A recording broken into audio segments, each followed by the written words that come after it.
of life, it put me in the mindset of the man. Like in the beginning of the Bible, since Adam sinned, God told them that he would have to work for to live, pretty much. And in this sense, the people then came looking for Jesus right after he just did a miracle of feeding 5,000 people with 2 fish and 5 loaves of bread. And Jesus is like, the only reason why you coming here looking for me is because I just, y'all saw a sign of being fed by physical food, and you saw that you was satisfied by that physical food.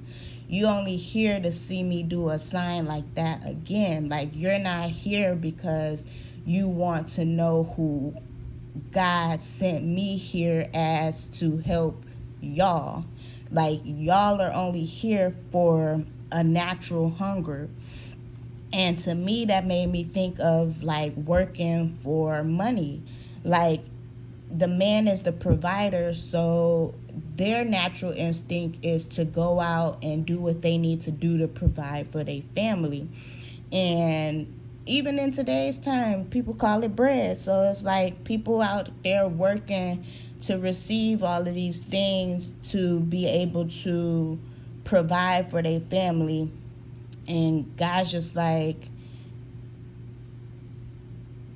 the only work you need to do is to believe in me. And that's John 6:29. It say, Jesus answered, the work of God is this, to believe in the one he has sent. He was talking about himself. They felt like, not even they, like people in today's times just feel like they have to, they on this hustle and bustle to work, grind. I gotta have 3 or 4 jobs. I gotta have 3 or 5 hustles. Like, that's the mentality of today. But Jesus is trying to get people into a mentality to know that all you need is him, and he's going to provide. He'll provide for that thirst. He'll provide for that hunger. Like, just believe. The goal is to believe. And he pointed that out in the spiritual and the natural sense of what kind of is taking place in today's times to me through these passages.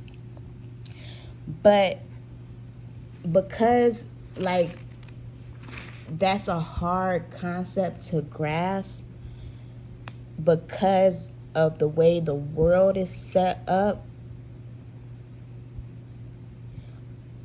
people don't want to accept that.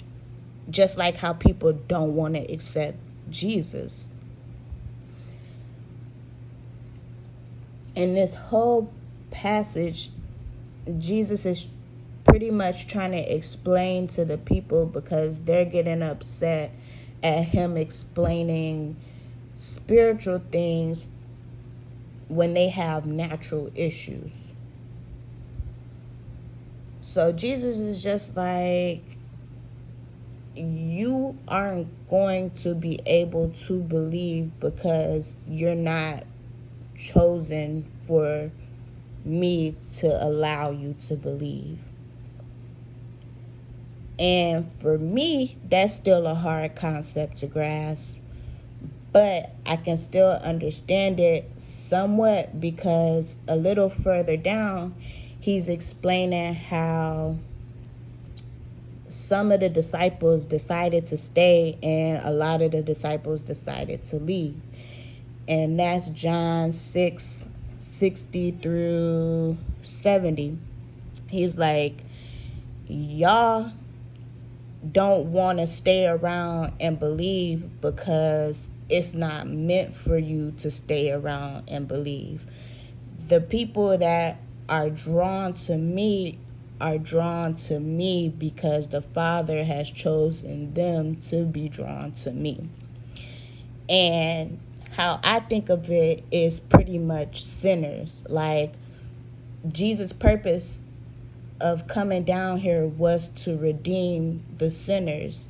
So he's drawing in all of these people who don't feel worthy to be able to to